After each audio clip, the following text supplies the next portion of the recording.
Okay, you guys, who the F did I marry? Part one. Okay, I think we need to start like with context, okay? And it's so hard because there's so much to say. I don't even know exactly how to go about this, so I'm hoping to like be as eloquent and as clear as I can. Well, also, I mean, we might not be on good terms. In fact, we're on terrible terms, but I am going to try and respect privacy to some degree. And I'm only going to talk about things that I know for a fact. There's a lot of speculation. There's a lot of like I'm not entirely certain everything that went into this entire experience. So I'm going to talk on facts and facts only when that is truly just scratching the surface on what happened. But yeah, there's so much to this. I'm going to try and tell it. And I want to be clear that my number one goal and my number one hope from talking about my story and my experience is like, I want to be hopefully a voice for girls who find themselves in similar situations. I personally didn't grow up around family members or anyone that had experienced divorce, and I'm so lucky and so blessed. Like, my parents are still together, my grandparents are still together, and when I found myself faced with a divorce, I was like so shocked and I didn't know what to do. And when I found myself in a marriage that was like unsafe and abusive, I just genuinely didn't know what to do. And so my hope is that like if you find yourself in a similar situation, whether it be like someone you're talking to, someone you're dating, someone you're married to, like I just want you to know like there's resources, there's people who have been through what you're going through, and you're gonna be okay. And so yes, it's fun to talk about the drama, it's fun to talk about the tea, but I think at its core it's really important to talk about like healthy habits within relationships. I've always wanted my story hopefully to be such a pattern, maybe not pattern, but like such an example of like, okay, maybe we could have avoided this, maybe not, but like let's all learn what a healthy relationship should look like. Let's learn the steps that should be taken as you're entering a relationship, and then let's hopefully find ourselves in happy, healthy relationships. And that's not to say it's your fault if you're in an unhealthy relationship. That's just to say like I hope to be a voice to be like, hey, like this is what it should look like. And anyway, so now I'm rambling, but let's get into it. Let's talk about my divorce. And I think the best place to start is how we met. So I met my ex in high school. He asked me to homecoming our senior year of high school. And I was actually sad when he asked me. I cried because I wanted a different boy. I wanted a boy on the football team to ask me to homecoming. And my ex asked me first. But that was the start of it, and we like genuinely just clicked, and I was like, oh my gosh, he's so sweet. And he was like the sweet boy. Like everyone thought he was so cute and so sweet. He was like a little bit shy, but like he was just like such a good guy. He knew that high chews were my favorite, so he'd pick out the mango ones and bring me just mango high chews, and he'd write me notes, and he'd bring me flowers, and he'd come over to my house and do the dishes, and my family loved him. So we were 17 when we started dating, and we dated our entire senior year of high school. And honestly, like it was so great, and I adored him, and it was so fun. We did everything together. We were attached at the hip, and all my friends loved him, and like truly there's like nothing to report on. It was honestly so great, and I loved like that entire aspect of our relationship. Okay, I feel like this one's already getting so long, so I'm gonna try and kind of like wrap up this part of the relationship, and then hopefully I'll do another part kind of getting into more of like getting married, engaged, and then more of the drama. But when we were in high school, like there was really, and I guess this wasn't in high school, so we graduated. We're from a very, very religious community. We're members of the Church of Jesus Christ of Latter-day Saints, and we knew that like he was going to go serve an LDS mission. He postponed that, and he waited a little while. He waited 6 months, and I went to college. I moved in with my best friends. He stayed in our hometown, which was about 40 minutes away, and he would come see me almost every single day. I knew he was going to go on a mission, so it was kind of like it was a little more casual at this point, knowing that we'd probably be spending 2 years apart. And that's very normal in our culture and in where we're from. And a lot of people on the internet see things about our faith and about our religion. So you've probably seen like the missionary girlfriends like welcoming their boyfriends home. That was us.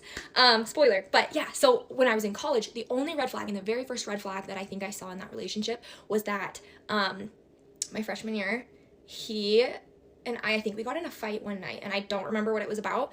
And he started hitting up my roommate, like one of my best friends. It was like 3 a.m, and he would text her and be like, hi. And we ended up breaking up over that because I said, we're not doing that. You are not reaching out to my friend. And to be fair, like I don't think she knew, and she's one of my great friends to this day, and she was very appropriate. She handled it very well. But it was him reaching out to her, him being like, oh, we're just friends. And I'm like, okay, well, if you're texting my friend, my roommate, who's in the room over at 3 a.m, trying to just build a friendship when we're not talking and we're in a fight, bad juju. And I'm like, we're 18 at this point. We're just kids. You're leaving on a mission. Like maybe this isn't the best thing.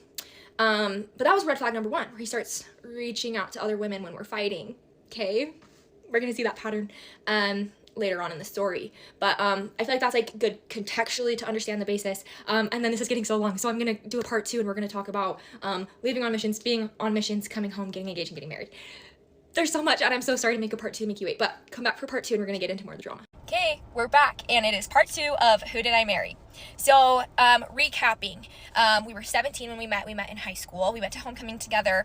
We come from a super religious community, which plays a really important part in this. We're both super religious. Yeah, we dated for a while. So at this point, we've been dating for about a year. I'm at college. He's about to leave on a mission. Okay, so we are at college. About a year and a half into us dating, he receives a mission call to go serve a mission for 2 years for our church. And he gets that call, and I know that we have, I don't remember how long we had until he left, but he left 6 months into my first year of college, so my freshman year at college. He left that winter around Christmas time, and I got my mission call shortly after, and I left in August. So, that 6 months between when he left and until I was leaving on my mission, I like dated around, and after he had been gone for a few weeks, I had sent him an email, because that's the only way that you can communicate with them while they're on their missions, and I sent him an email, and I was like, hey, we're not really gonna date, like, and I think we'll still write, we'll be in touch, but 2 years is a long time, and I want personally to be able to go on dates and do things, to make sure that, like, if we come home and things work out, that it was the right thing. So this is important. This is my only dating experience I've ever had, was that 6 months. And I didn't really go on that many dates because I still cared about him, and we were still writing each other every month. And I had a mission call, knowing that I was going to be leaving for 18 months. So I left. I served my mission in Portugal. I loved it. I came home right before he did. And this was another part of it where I was like, there wasn't anything wrong, and really nothing had happened while we were gone, because there's very little communication. But I felt I was like, I don't know what's going to happen, and I'm excited to see him, and all these things. He comes home, and we click right away again. And I remember him being like, I think I'm gonna take a year and live with my friends and go do things, and we can see where things go. And I was kind of like, you know what, like, that's awesome. If your focus is your friends, then let your focus be your friends, and like, we can break up. I'm not really wanting to like let you just go be a guy's guy while I'm like sitting and waiting for you to decide if you want to like date me or marry me. Again, we're from a super religious community. We were really young. We're 20 at this point. And we had that conversation, and then he came back and was like, no, like, I want to get married. And I said, okay. So we dated for a few months, and we got engaged really quickly. Again, like, it's so normal in Utah. And we were engaged for almost 6 months, which is actually a long engagement for Utah and for young couples. And we got married in July of 2019. And so that would mean if we had stayed married, we would have been married for 5 years now. But we got married in July of 2019. Who did I marry? Part 3. Okay, so at this point, we are married. Now, it's important to understand kind of this timeline as well. We were living with a family that I was nannying for, and we were going to school full-time, we were working full-time, and we'd been married for 3 weeks when we had gone camping, and I opened up his camera roll and found extremely explicit pornography on his phone. And he told me that he had WhatsApp and someone had sent him a spam message, but there's a setting on that app where pictures will automatically download to your camera roll, and that must be what it was. And I was kind of like, okay. But it didn't really sit right with me. We had talked about pornography, and again, I know pornography isn't a big deal to some people, but within our religious community, within our upbringing, within our marriage and the bounds we'd set for our marriage, that was an absolute no. And that proceeded, or kind of pushed me to have a conversation a few weeks later to be like, hey, look, like, we've talked about this before, but like, do you have a porn problem? And he said no. And I said, okay, do you have a porn problem? He said no. And I said, okay, I'm gonna ask you one more time, do you have a porn problem? And he said no. And I said, okay, well, I hope you know that if you do, or if that's ever an issue or has been an issue, like, you can come to me and talk to me about it. And at that point, he had admitted that he had in the past had pornography problem, but it wasn't an issue. And I remember being like, why don't you tell me, like, I've asked you about this, like, you lied.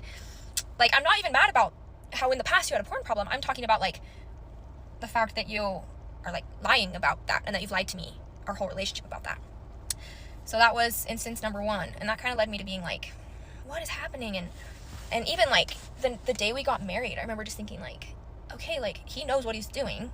I don't. We both saved ourselves for marriage. We both had never been exposed really to sex, pornography, anything. We'd never done anything. We'd never crossed any boundaries. We'd saved ourselves for marriage, like I said. And I remember thinking, how is it that he knows what he's doing and is so comfortable? And I'm so like, what is going on? Like, this was all very new to me. So all those pieces kind of like, I'm like, okay, all right. But I believe him. He's my husband, right?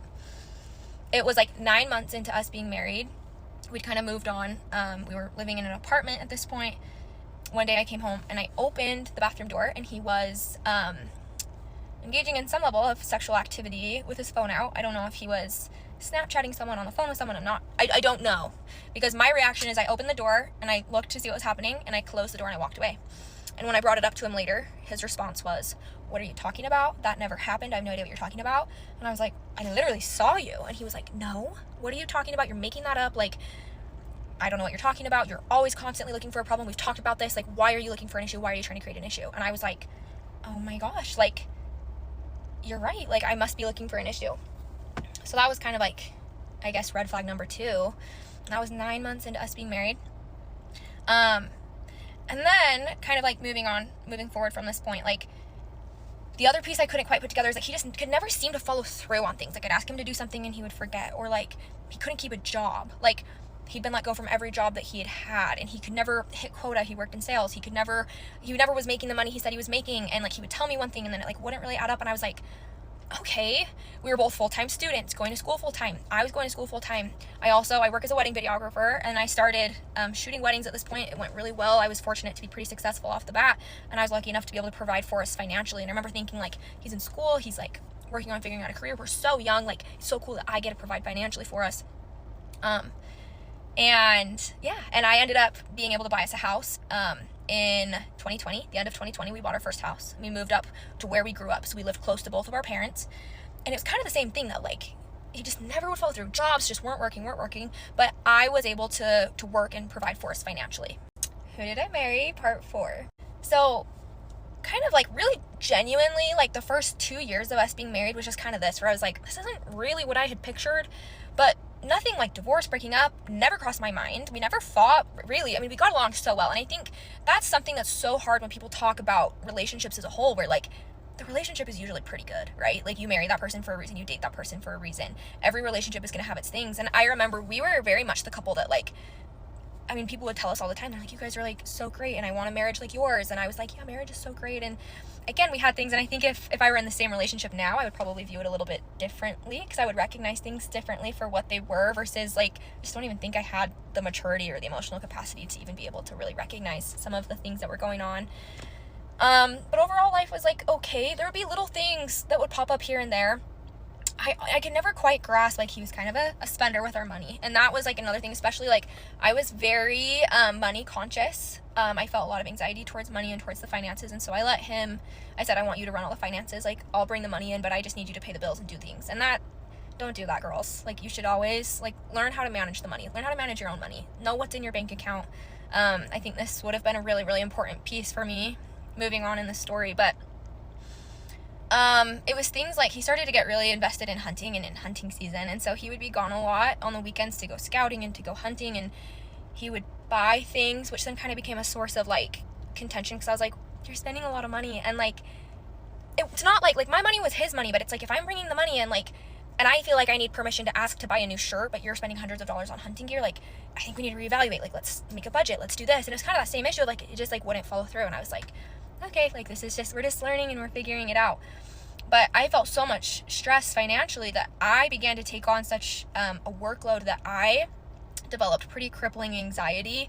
I like lost a ton of weight. There were a couple times I'd call my parents in like the middle of the night and I'd be like, I'm having a heart attack, like I'm panicking, and I'd be like, I need you to come talk to me, I need you to calm me down. And my parents were so worried about me. And keep in mind, again, my ex-husband was very attentive during this time, and he was like, you're so great, and he was really validating. But anytime a fight came up, anytime anything came up, or like anytime he felt like he was being blamed for, like, just anytime it felt hard, you know, he'd get so defensive. And I just was like, I'm not blaming you, it's just sometimes life is hard and things are hard. And anyway, so it really kind of took a turn with like within the last 6 months of us being married, and I just could not figure out why it felt so hard. And I, as a person, felt like I began to deteriorate. Like, my just mental well-being was the worst it's ever been in my life. And I'll see if I can find a picture. Like, you can see how unwell I look. And this is where it gets good, you guys. We were getting ready to go on a family trip. It was this was 2021, 22, 21 November. I'm like getting off on my dates, I don't remember. I think it was 21, and we'd put off a lot of family trips because of COVID.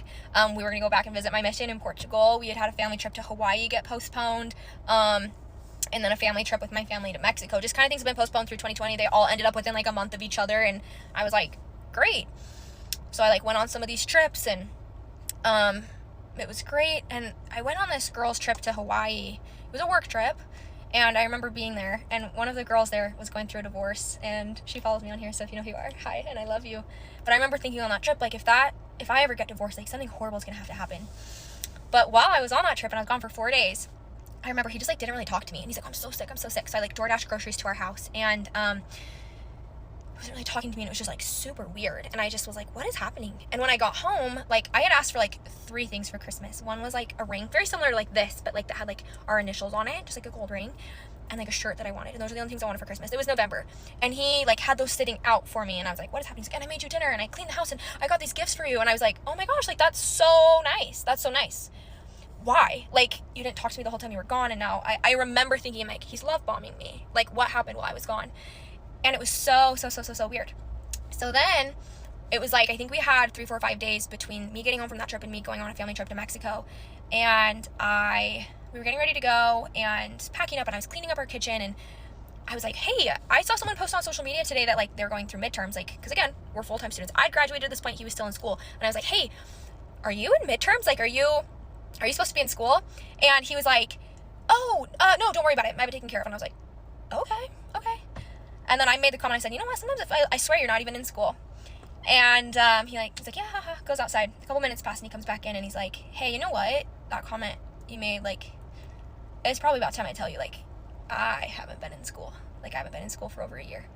And I immediately was like, wait, what? Because I remember we applied for, like, scholarships, and then, like, I started making enough money that we wouldn't really qualify for that anymore. So I started, like, paying for his schooling. And there was, like, a textbook on my counter, and my mom had helped him plan out his classes for the next semester, like, previously. And he was telling me about a Spanish literature class, and he would go into Zoom classes. And I was like, what do you mean you're not in school? And I remember so distinctly, I was standing at the kitchen counter, and I just, like, looked at him, and I turned the sink off, and I said, what else are you lying about? Like, let's have a chat. What else are you lying about? Who did I marry? Part 5. Okay, I hope you guys are along for the ride, because I told you this is going to be kind of long, but we are just now kind of getting into the nitty-gritty, like, shock factor of this whole story. So, last video, we ended with me telling you that my husband had been lying to me about him being in school. And, like, it had been a topic of conversation. He had told me, hey, I think I want to drop out, and I was like, I mean, I support you, but, like, I was pretty adamant. I wanted him to finish. He'd already done a few years of school. We had, like, the money, the means, and the time, and because I was, like, financially providing, I was like, you can put a lot of energy into school. You can just crank it out, go year round, do summer semester, just, like, get it done. Like, it's going to be so, like, maybe you'll use it, maybe you won't, but I'm like, I think you have the opportunity, like, you should take it. You have that privilege, take it. So he comes in, he tells me, hey, I'm not in school. And my response was, okay, what else are you lying about? We sit down on the couch, and I remember just watching his entire demeanor change, and I had never seen him like this. Like, he became like an entire other person right in front of my eyes, and he started freaking out, and he was like, well, why would you say I'm lying? And I was like, hey, look, you have got to be lying. And it was just like all these little things that have been adding up over time, and I was like, you're lying to me. Like, let's talk. Let's have a legitimate conversation. And he, after me pushing, it would take me 20, 30 times of being like, what else are you lying about? What else are you lying about? What else are you lying about? And he was like, okay, well, like, at this time he was working as an insurance agent, and he actually, the way insurance works is, like, it was, like, technically his own business, like, registered as his own business, but it's under the umbrella of someone else's business. And it just so happened that that business was my uncle's. And I guess my uncle had approached my dad a few weeks earlier and been like, hey, like, he's not really showing up to work. Like, are they okay? Is everything okay? And they had decided to stay out of it because my parents are pretty hands-off, and they're like, they can deal with it, they can handle their things. I know they're busy, I know they're traveling, but it was like, he should have been at work, and he just, like, wasn't there, and, like, wasn't showing up. He was not hitting the money he was supposed to hit. He was not putting in the hours he was supposed to put in. And my uncle had kind of told my dad, and I guess my uncle had told my husband, like, hey, like, you've been here long enough, you've been here, like, enough time, it's kind of time for you to, like, move out from the umbrella of his business and into your own thing. And my ex-husband had just never, like, addressed that, never done anything about it, and never told me that. I had no idea. So he'd been lying about being in school. He had been lying about his job situation. He, like, wasn't really working. He was not bringing any money in. And again, in a previous video, I had mentioned how I was so stressed about finances that I told him to manage it. And again, I know I said it in the other video too. Girls, it sucks. It's hard. You can do it. You are smart and you are capable. You can manage your finances, and you do not need a man to do that. And I wish so badly I would have just been like, this sucks and this is hard for me, but I'm going to manage it. It would have saved me a lot of heartache. And we'll get to that also down the line. But yeah, so that night I remember just sitting there, and I was like, what else? What else? What else? What else? And he just started freaking out. He was, like, inconsolable. He was pulling his hair out. And I didn't know what else to do. We were supposed to be leaving in 12 hours for a family trip with my parents. And while I don't necessarily approve of you running to your parents when something's hard in your marriage, I didn't know what else to do. And so I said, I'm going to go to my parents' house. I just need to tell them what's happening because I don't think we're going to go on this trip. Like, anyway, I drove over to my parents' house and I said, hey, like, I just found out these 2 things about work and school, about my husband, and I don't know what to do. And they were like, my parents loved him. And they were like, are you sure? Like, are you overreacting? And the joke in our family was if we I might have already said this, I don't know. But if we got divorced, like, they would adopt him and disown me. And I was like, I don't know what to do. And I remember that was the first time I thought, I was like, I'm going to divorce him. And then I was so shocked and sick over it. I was like, well, no, like, I don't know what's going on. It's going to be fine. He followed me to my parents' house. He showed up to my parents' house that night. We kind of all sit down and have a conversation. My parents are like, are you okay? Like, what is going on? Like, are you okay? And he was like, yeah. I'm sorry. I should have been better. And again, I'm not saying this was the right choice, but what I chose to do is I chose to go on the family trip and have him stay home so that we could have time apart and so that we could think about what we wanted and come back and have a more productive conversation because emotions were so high. And so I left my parents' house, and on the way out, my mom, my cutie mom, she's the hero of this story, she grabbed his arm and she said, hey, feels like there might be things you're not telling her still, and I promise you, like, if there's something else you need to tell her now, tell her now. Mama Stone is a queen, okay? So he comes home and he goes, hey, there's more I need to tell you. And I was like, okay. And he goes, I am addicted to pornography. And I said, okay, what does that mean?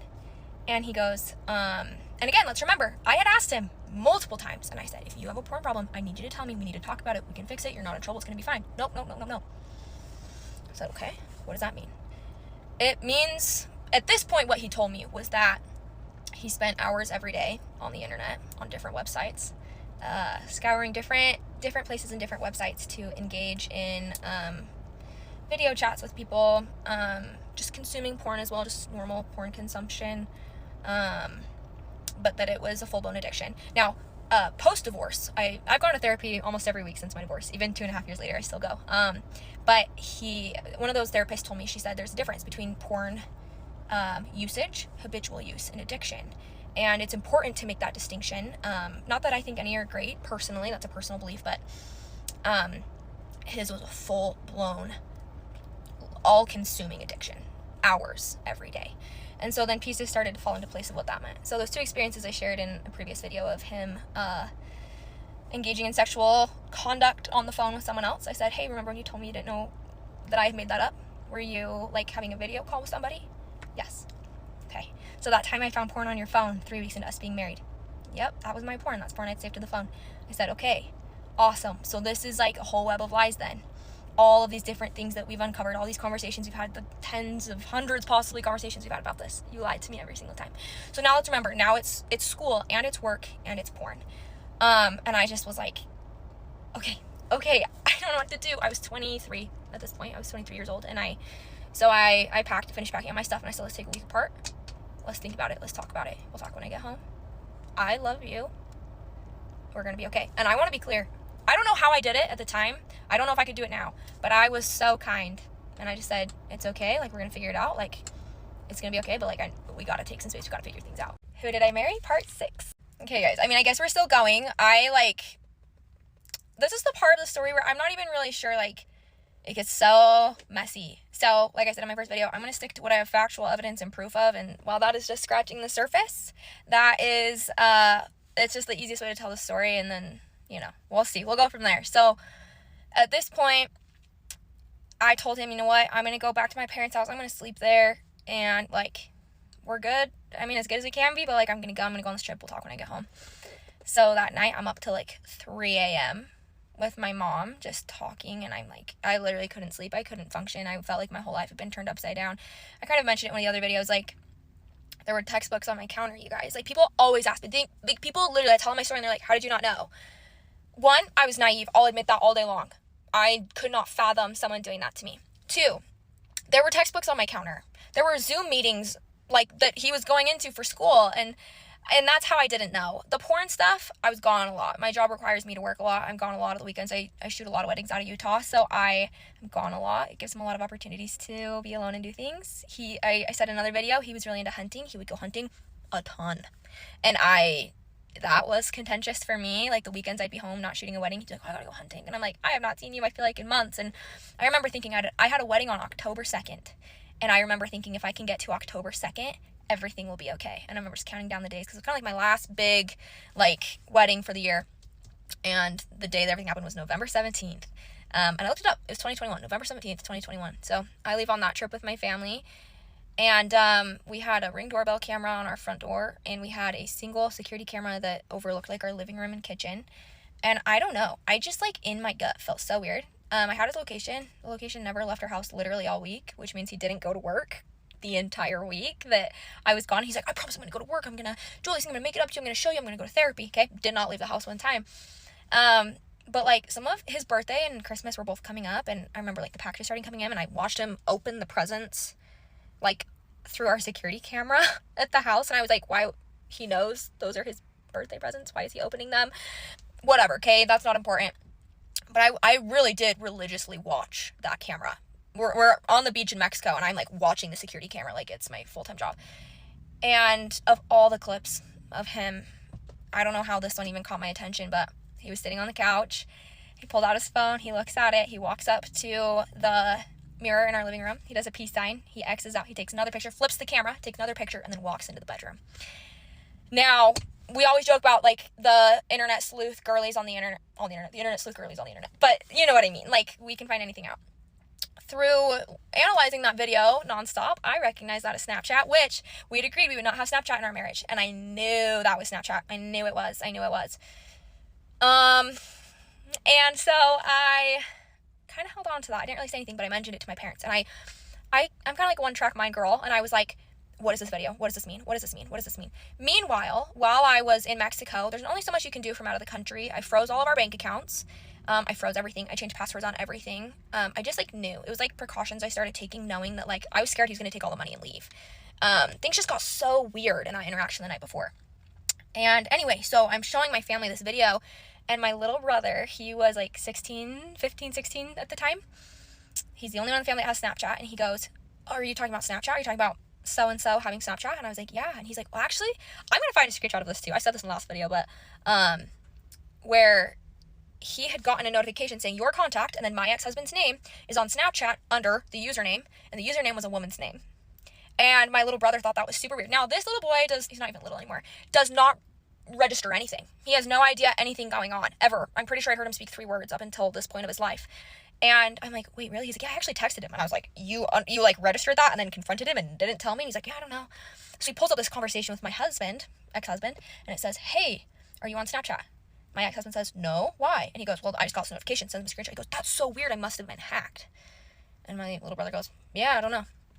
So it turns out, though, like, you know, Snapchat is connected to your phone number. So I pull up Snapchat, I haven't had it on my phone in years, and I go through the whole process of opening my account, and I'm like, it is, like, the reason my little brother got that notification is because that account has to be verified through your phone number, which means that he went in, opened a Snapchat account, or changed his Snapchat account, whatever, used his phone number to verify it, and then changed it to a woman's name. Which, that does not bode well for us, right? So I find that out while we're in Mexico, and I actually just sat on it. I just didn't really say anything about it, but it ate me alive, and I think I knew what that meant. So I'm in Mexico, I'm doing that, I come home, and I say, hey, let's have a conversation.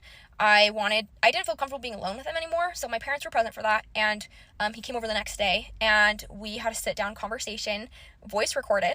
I have a voice recording of every single thing in that conversation, which he gave approval for, saying that he would sign over the house to be fully in my name, because he was on the signing documents, he was on the house, even though I paid for it. And then I said, okay, I need you to say, did you lie about school? Yes. Did you lie about work? Yes. Did you lie about this? Yes. Kind of giving myself, like, a security and insurance if this ever became an issue down the line. And that's when I told him, I said, hey, we're going to separate. And I didn't know for sure I was getting a divorce. I remember praying and being like, I feel like people won't, which this is so sad too. Like, as women understand this. Like, I remember thinking, like, he didn't hit me. And to my knowledge, I mean, like, porn, whatever, internet, people don't really consider that cheating. But, like, he didn't cheat on me, and, like, he didn't hit me. So, like, people aren't going to justify this as enough of a reason to leave. Which is so sad and not true and not right. But anyway, I remember just thinking, okay, like, I'm just going to take some time. I just need to, like, and also I was in shock. Like, I just needed to, like, register what was happening. It'd been, like, 7 days at this point from me thinking I had a happy marriage to, like, my life was in shambles. And again, I have not brought up the Snapchat video.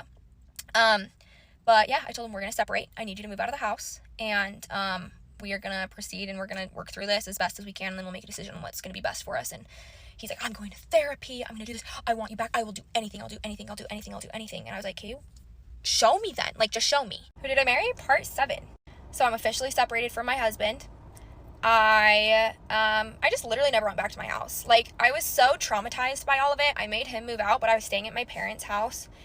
And I'm so lucky to have had them. And I know there's so many women who don't have that. And my heart breaks for you. I say it all the time that if I hadn't had the support system that I'd had, I think I would have crumbled. And also, it's like, this is a whole other can to open up and like a conversation I do want to touch on. I don't think I could have left if I didn't have the support system that I'd had. Like, I just didn't even have the confidence or the understanding of reality of real life that like my life would go on. And I know so many women can resonate with that and understand that. My parents were amazing too, and they never told me what to do. I mean, if that were my kid, I'd be like, run, get out. My parents were just, what they said to me was, we don't want you to choose to stay and then have us tell you to leave and then you resent us, or vice versa. And so they said, we support you 1,000% no matter what you do. You're sliding again, so sorry. We support you no matter what you do, no matter what you choose, but we want what's best for you. We want you to be happy. And again, I know not everybody has that either. And I think I'm so incredibly blessed and so lucky to have had that. And if that was not your experience, I want you to know, like, I feel for you and you're amazing and you're incredible. But for about the next 3 weeks, I think I met with him 2 times. Both were supervised. I would not meet with him alone. I didn't think it was appropriate to do it with our parents, so we met with our bishop. And I know that might seem weird, especially to people who are not members of our faith, but a bishop can at times kind of act almost like a counselor, as someone who's kind of like impartial, who can help you talk through things. So the 2 times I met with him in person were supervised and with him. And my ex, he did go to therapy, and he came out of that therapy session. He said, my therapist told me that he thinks I have multiple personality disorder. And I black out when I lie, and I don't remember what's happening, and I'm not doing it on purpose. It's like just who I am, and I was raised this way and all these things. And I was like, okay. And I remember telling him, I said, that must be so hard for you, whether or not that's true. Obviously, he's got demons. I remember saying, I love you, and I'm really sorry that is something that you're dealing with in whatever capacity that might be. So he told me he was diagnosed with multiple personality disorder, but I was not present for that conversation, and I don't know if that's something that he still stands by or resonates with, but in my opinion, it does kind of make a little bit more sense. He also told me kind of along with that, he said there's a personality that you're married to and that you know, and then there's a personality, a separate one, that does really horrific things and participates in really horrific things, and that is the personality that does all this other stuff. And you have no idea even the beginning of any of that. And I will never forget that conversation or that comment. And I just remember thinking, okay. He's like, but I'm getting help and it's going to be okay. And I kind of spent those 3 weeks just being like, okay. And then I was shooting a wedding out of the country. It was my first international wedding. And I called a friend of mine, and she knows who she is. I don't think she even has TikTok, but I didn't know her that well at this point, but she's also in the photo video community, and I was like, hey, do you want to come with me? I went to Jamaica. I said, do you want to come to Jamaica with me for 5 days, all-inclusive resort, to shoot a wedding? I need someone to come with me. And she was like, are you okay? And I was like, no. She had no idea. She didn't know until we got there, and I told her everything going on. I had left on that trip, and I had told my ex, I said, I need you to make me a comprehensive list of everything you have lied about. Everything. Every single thing. And he's like, okay, I don't know. Okay, so I'm on this trip, and I didn't really speak to him. Shot the wedding, it went well. My cute friend was such a support to me. I came home and I said, hey, it's been a week, you said you'd have a list for me. And he's like, well, sorry, I forgot. And I didn't. See, back to the whole never follows through on anything. And I was like, I give you a week and you can't even do it. And I said, I expect to have this comprehensive list of everything you've lied about done and presented to me. And finally he sends me a list. I has like 3 things on it. He's like, one time I said I was going to work and instead I went to Shields. And I'm like, okay. I lied about work and I lied about school. And I'm like, really? Okay. I know there's so much more to it. And I remember coming home from that trip, and I went back to our joint house that we'd shared that neither of us were living in for the first time. And I was just sitting there, and I called him. And it was like, I remember thinking, like, this is the first time I'm talking to my husband. Like, he was calm, he was kind. And I was like, this is like a legit, real, like, productive conversation. And so that's when I brought up the Snapchat video. And it was crazy, because, like, and again, maybe it's multiple personality disorder, BPD, I don't know. I'm going off of what he told me, and I don't know. Right? But if that's true, I feel like I literally watched within that conversation him morph into this other personality, this other person. And I remember being like, look, you're using Snapchat. No, I'm not. And then I fibbed a little bit. I'll be honest. I said, okay, well, I went in and I went into Snapchat and I like logged into your account. And he's like, okay, fine. I do have a Snapchat, but I just used it to look at my Snapchat memories. And I said, are you sure? Is that the story you're going to go with? And remember, for the last 3 weeks, from the day that he had said, oh, I'm lying about schoolwork, there's nothing else. I promise there's nothing else. me coming home, separating, there's nothing else, I promise, probably 700 times told me there's nothing else he's lying about. Asked him to write a comprehensive list of everything he's lying about. There's nothing. And I say, okay, is that the story you're going with? And he goes, well, and that is where it turns out that he was using certain websites, like video chat websites, where you can like connect with people and like basically have internet sex online, and then getting their contact information, specifically using like Snapchat. And he was maintaining relationships with those women. I have a friend in a similar circumstance who kind of dealt with a similar thing with the Snapchat thing, and her husband was getting prosecuted for soliciting prostitutes using Snapchat. So I am not allegedly anything. I'm not saying anything. All I'm saying is it's crazy because that's the same thing that I dealt with. And I'm not going to go too far into that because that's where it's like, I don't have factual evidence, anything beyond here. Do I believe that it went a lot further? I do.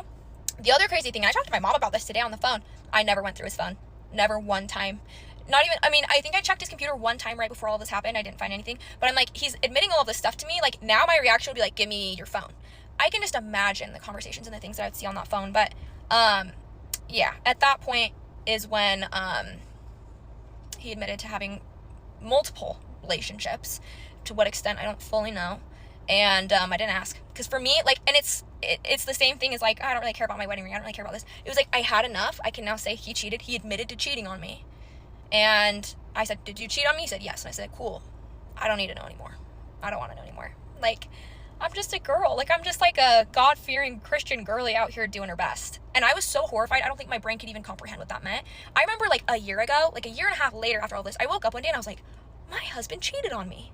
Like, I was just like so shocked by that revelation. And that was the point where I decided that we were going to be getting a divorce. I didn't tell him at that point. I waited like a couple days and I went over. It was right before Christmas. It was like December 21st. And I said, he was staying at his parents' house. I went downstairs and I said, hey, I want you to know, like, I'm really proud of myself for this. I said, I want you to know that you're forgiven fully and entirely on my part. Probably for selfish reasons. I don't want to carry this burden the rest of my life, but you are forgiven by me entirely. I will not hold this against you, but we will be getting a divorce. And I love you, and this is going to be the most loving divorce that anyone has ever seen. We're going to part separate ways, and it's going to be okay. And we're both going to be okay. And his parents had no idea what was going on. So I went upstairs, and I told them, and I said, hey, this is what's been going on and why I have not been present.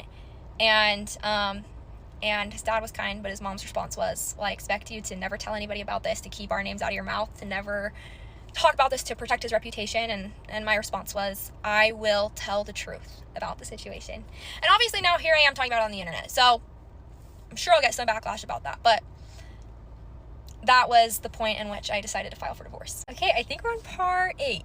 I knew that by coming to the internet, 1, I knew people were going to want to hear the story, but 2, I think it's hilarious that I'm getting ripped apart for the way that I talk. I'm not saying you're wrong. I do say like, and I do say and I do talk like a Utah girl, so you are correct, but I think it's so funny, and also I'm laughing. I'm not like heated about it, but it is funny. So basically, once we get to the point of me filing for divorce, it was really interesting because his comment to me was, you are dead to me. This never happened. I'm going to pretend like this never happened.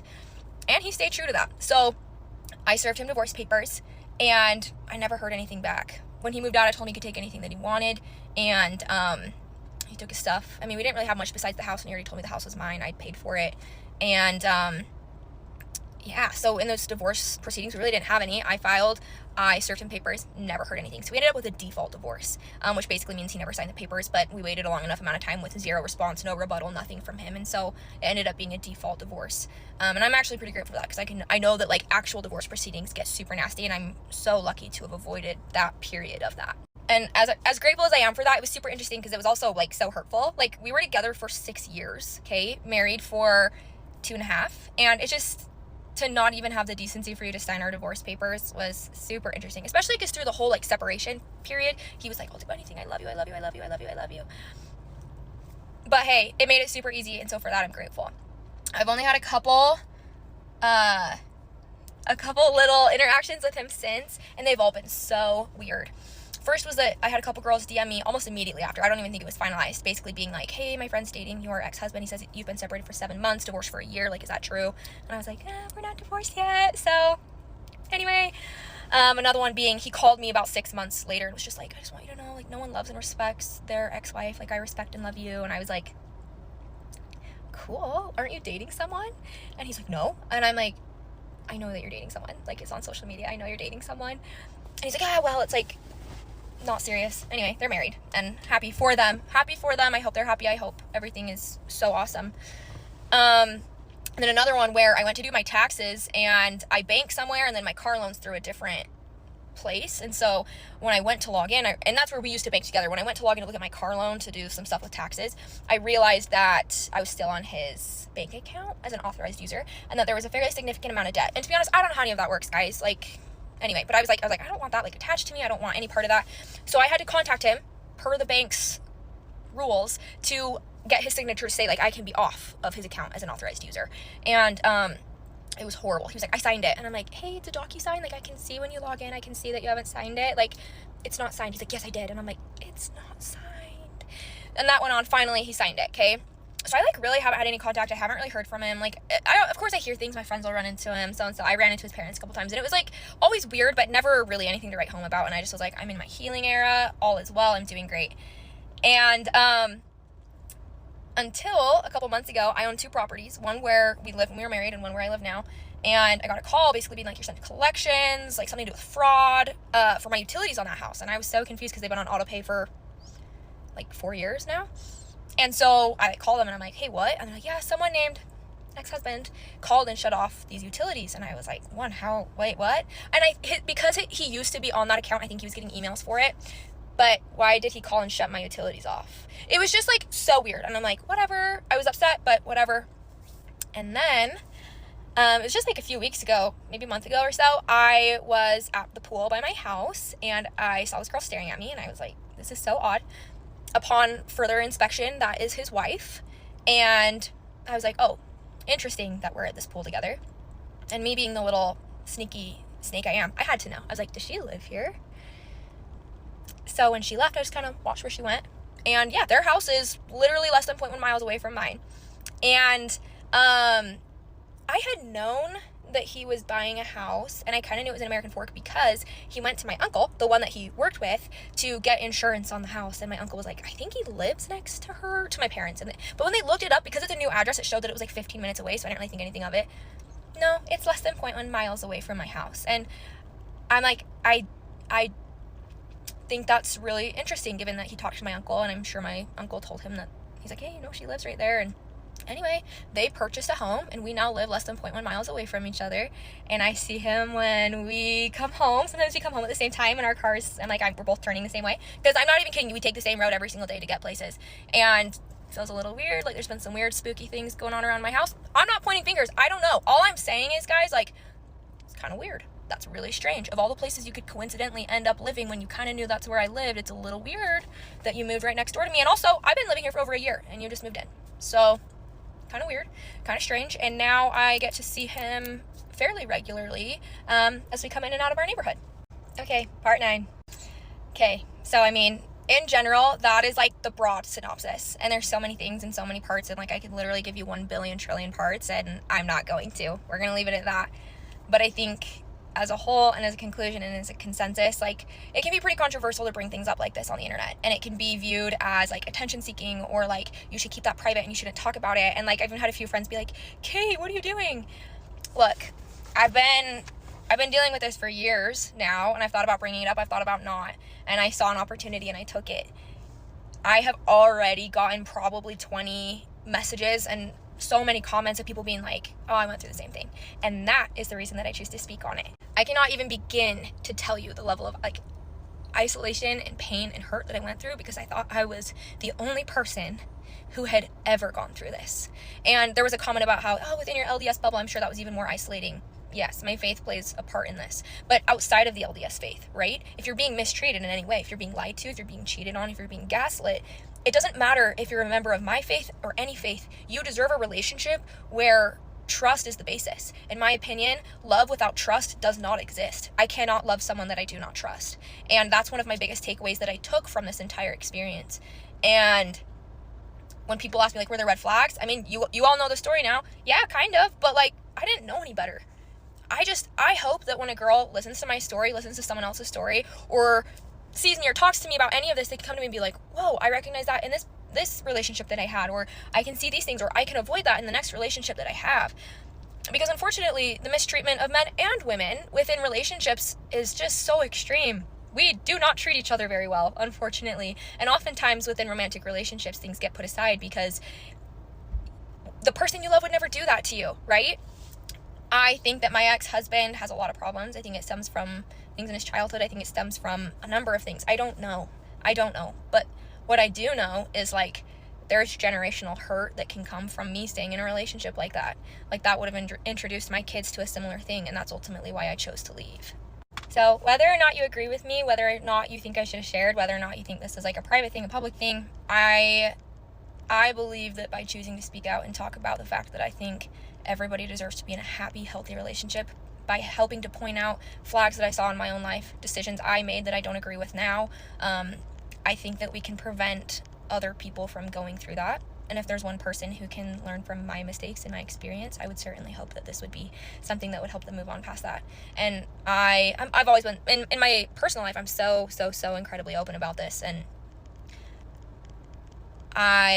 it's kind of like what I said earlier. It's like, it's fun to talk about the tea. It's fun to talk about the drama. But my biggest hope that all of you who have listened to my 9-part series and listened to me ramble on and say like and a billion times, I hope that you know that you deserve love where you are respected, where you can trust them, where you are treated as highly as you can possibly think. I don't want any of us settling for anything less than that. I hope that we can also look at ourselves and be like, hey, how can I better treat the people in my life, and how can I better treat people in my romantic relationships? So again, I could go on and on and on and on, but you are so loved. I love you. If you find yourself in a similar situation, I just want you to know, like, you are going to be just fine. I promise you that if you are facing leaving a situation, I am not a proponent of divorce, but I am a proponent of making decisions that are for the better and greater good. And if that's what you need, and if that's what you've had to do in the past, if you've gone through something similar, I applaud you. And I know the strength and the courage that it takes to walk away from an entire life and start over. You're loved. You are so wonderful. And thank you for listening.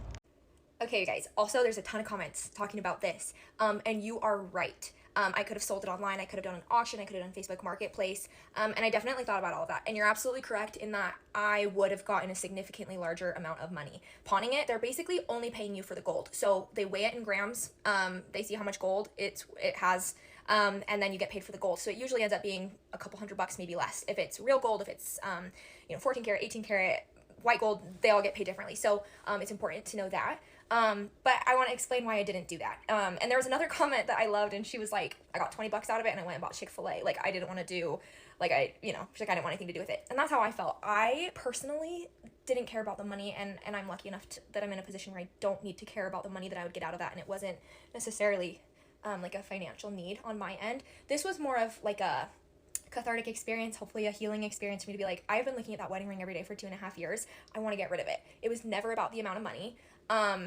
And so yeah, I took it. I got less than $200 for it, and we gambled it. We came out even, and then I gave that money, the money that I came out even with, I gave that to someone else, and I gave that to someone else in need. Because I was like, the only way, like, if I'm gonna buy something with that money, it's like, oh, this is like divorce money, this is my wedding ring money, and I didn't want that. I didn't want to look at a bag that I purchased and be like, that was bought with my wedding ring, and I didn't want anything in my house that, like, that connotation. It would be a different item, but same connotation. And so for me personally, that was the best move. I wanted to get rid of it, and I then was able to turn that into something and give that money to someone in need. And that to me felt like a much better use of that money than buying something for myself that I didn't necessarily need or want. But I know there's other people in other situations where that money could be put to good use in your own life and for other things. And then in that case, you should absolutely not pawn your ring, and you should go and you should get money out of it and use that for whatever you need it for.